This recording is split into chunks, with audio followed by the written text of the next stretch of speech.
The world stood still as Queen Catherine stepped onto the Buckingham Palace balcony, her eyes glistening beneath a crown both heavy and unforeseen, a moment etched into history with a poignant blend of grief and resolve. King Charles's sudden passing, after a valiant fight against a relentless cascade of illnesses, had left a nation in mourning and a family forever changed. His reign, begun with a bold vision for a modern monarchy rooted in service and sustainability, was overshadowed by gathering clouds of health struggles. First, subtle fatigue from his tireless schedule, then a 2024 diagnosis of cancer uncovered during a routine procedure, followed by complications in 2025 from therapies, past COVID battles, and old polo injuries. Insiders spoke of his private regrets, time lost with grandchildren, unfinished environmental initiatives, and unreconciled family ties. Despite his unyielding spirit, the illnesses converged with devastating speed, claiming him in the quiet hours of a spring morning, leaving the United Kingdom reeling. Catherine, then Princess of Wales, was thrust into a role she hadn't anticipated so soon. Her ascension a blend of sorrow and swift necessity, igniting a media frenzy with headlines dissecting the unexpected transition and speculating how she would honor Charles's legacy while forging her own path.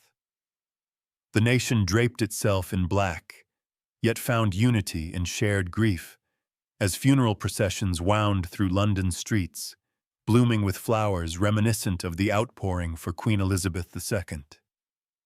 Catherine, poised yet visibly moved, stood beside King Consort William and their children, Prince George, Princess Charlotte, and Prince Louis, offering quiet thanks to well-wishers, while Charles's contributions, from organic farming to interfaith dialogue, were celebrated as testaments to his subtle modernization of the crown.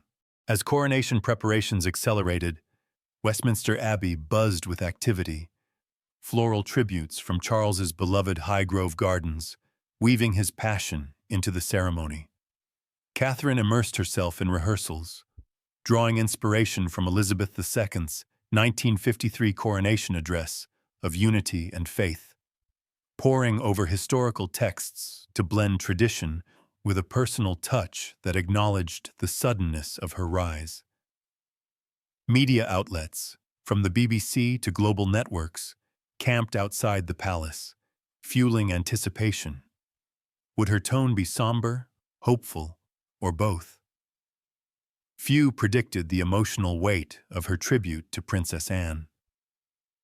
On Coronation Day, London streets burst with waving Union Jacks under a crisp, vibrant sky as Catherine arrived in the Gold State coach, her attire a masterful blend of elegance and symbolism, embroidered with motifs of Charles's love for nature. Inside the abbey, ancient rituals, the anointing, crowning, and oath unfolded with modern touches, like readings from environmental poets Charles admired. And as the crown settled on her head, a collective breath marked a new era. Insiders shared how Catherine whispered to William of Charles's pride, her eyes brimming with quiet tears. Stepping onto the balcony, she faced a sea of faces, her voice carrying over cheers and global broadcasts with a heartfelt tribute.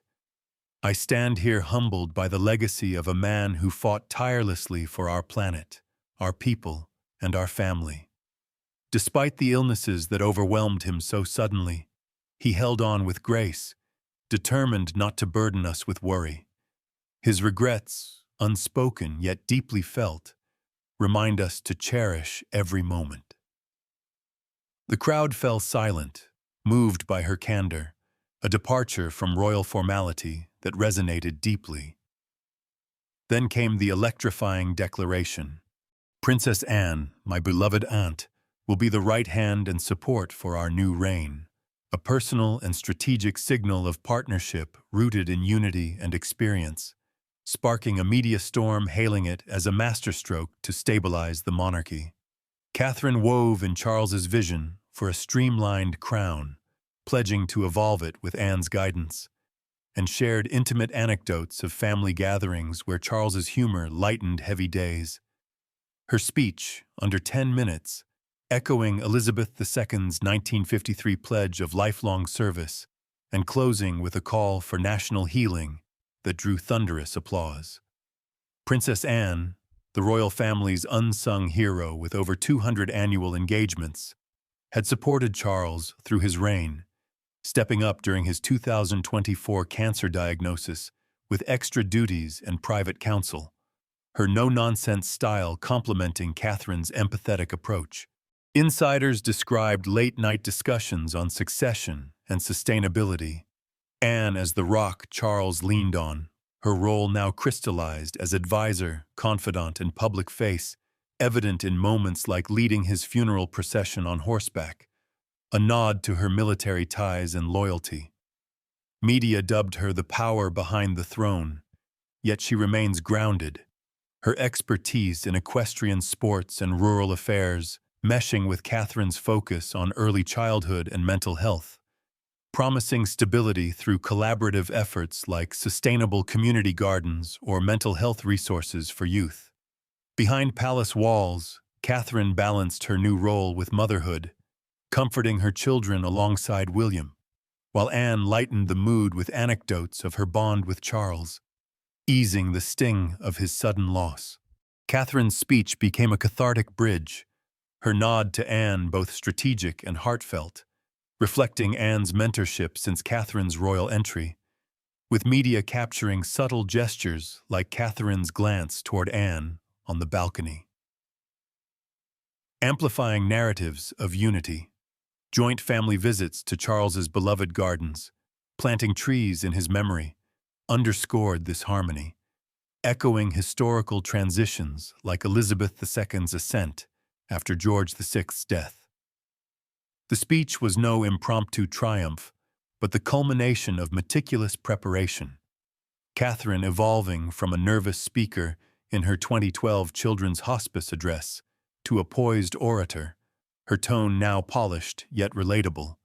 Advisors drawing on Elizabeth II's 1953 broadcast, while she infused personal touches, quotes from Charles's writings on environmental stewardship, and anecdotes from his final days.